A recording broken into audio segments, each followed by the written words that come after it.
ഏട്ടായും കിച്ചുമോനും ഈ നടന്നു പോണത് ഏട്ടായി വർഷങ്ങളായിട്ട് മനസ്സിൽ കൊണ്ടുവരുന്ന ഒരാഗ്രഹം സാധിക്കാനാണ് കേട്ടാ.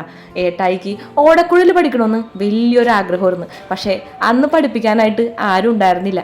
ഒരാളോട് പോയി ചോദിച്ചെങ്കിലും അന്ന് അയാൾ പഠിപ്പിച്ചില്ല. അന്ന് മുതൽ ഏട്ടായി ഒരുപാട് ആഗ്രഹിച്ചതാണ് ഓടക്കുഴൽ പഠിക്കണമെന്ന്.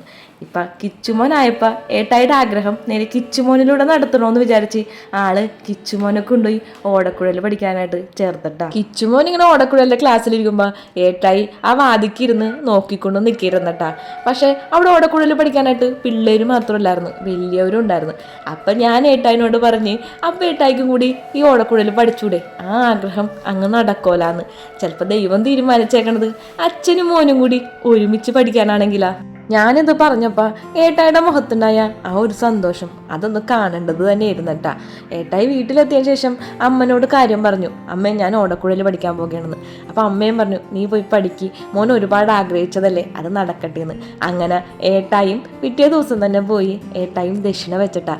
അങ്ങനെ അച്ഛനും മോനും കൂടി ഓടക്കുഴൽ പഠിക്കാനായിട്ട് തുടങ്ങി. ഇവരുടെ ഓടക്കുഴൽ പഠിപ്പിക്കണ ആശാന്റെ പേര് വെളിയത്ത് ശ്രീകുമാർ എന്നാണ് കേട്ടാ. അങ്ങനെ ഭാര്യ എന്ന നിലയിലും അമ്മ എന്ന നിലയിലും എനിക്കൊരു ഭാഗ്യം ഉണ്ടായി. രണ്ടുപേരും ഒരുമിച്ച് ഒരു ക്ലാസ്സിൽ ഇങ്ങനെ ഇരിക്കുകയാണ്, ഭർത്താവും മോനും. അത് കാണാനുള്ള ഒരു ഭാഗ്യം എനിക്കുണ്ടായിട്ടാ. നന്ദൂസിൻ്റെ അടുത്ത് ഓടക്കുഴൽ പഠിക്കണ്ടെന്ന് ചോദിച്ചപ്പോൾ നന്ദൂസ് പറഞ്ഞ്, എനിക്ക് ഓടക്കുഴൽ പഠിക്കണ്ട, വയലിൻ പഠിച്ചാൽ മതിന്ന്. അങ്ങനെ നന്ദൂസ് ഇത്തവണ വയലിൻ പഠിക്കാൻ ചേർന്നിട്ടാ. അവർക്ക് എന്താണോ ഇഷ്ടം അതാണല്ലോ നമ്മൾ നോക്കേണ്ടത്. പിന്നെ നന്ദൂസിനെ വയലിൻ പഠിപ്പിക്കണമെന്ന് എനിക്കൊരു ആഗ്രഹം ഉണ്ടായിരുന്നു. പക്ഷെ ഞാനത് പറഞ്ഞിരുന്നില്ല. അവളുടെ ഇഷ്ടം എന്താണെന്ന് വെച്ചാൽ അത് നടക്കട്ടെ എന്ന് പറഞ്ഞു. പക്ഷേ നന്ദൂസ് എൻ്റെ ആഗ്രഹം പോലെ തന്നെ വയലിൻ കണ്ട ആള് തിരഞ്ഞെടുത്തത്. അതുകൊണ്ട് ഞാൻ ഡബിൾ ഹാപ്പി ആയിരുന്നു. അച്ഛനും മോനും ദേ ഇങ്ങനെ ഒരേ ക്ലാസ്സിലിരുന്ന് പഠിക്കണാണ് അതിനൊരു പ്രത്യേക ഭംഗി തന്നെയാണ് കേട്ടാ. കിച്ചുമോൻ ഇങ്ങനെ ഓരോ സംശയങ്ങളും അച്ഛൻ്റെ അടുത്ത് അണ്ട ചോദിക്കണത്, അതെങ്ങനെയാണെന്ന് വെച്ചാൽ ഇതെങ്ങനെയാണെന്ന്.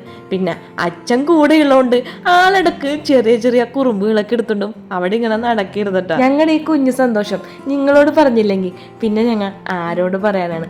അപ്പം നിങ്ങളുടെ എല്ലാവരുടെയും പ്രാർത്ഥനയും അനുഗ്രഹവും ഇവർക്ക് വേണം. അപ്പം ഞങ്ങളുടെ ഈ കുഞ്ഞു വീഡിയോ ഇത്രേ ഉള്ളൂ. പുതിയ വീഡിയോ ആയിട്ട് നാളെ കാണാം. ടാറ്റാ.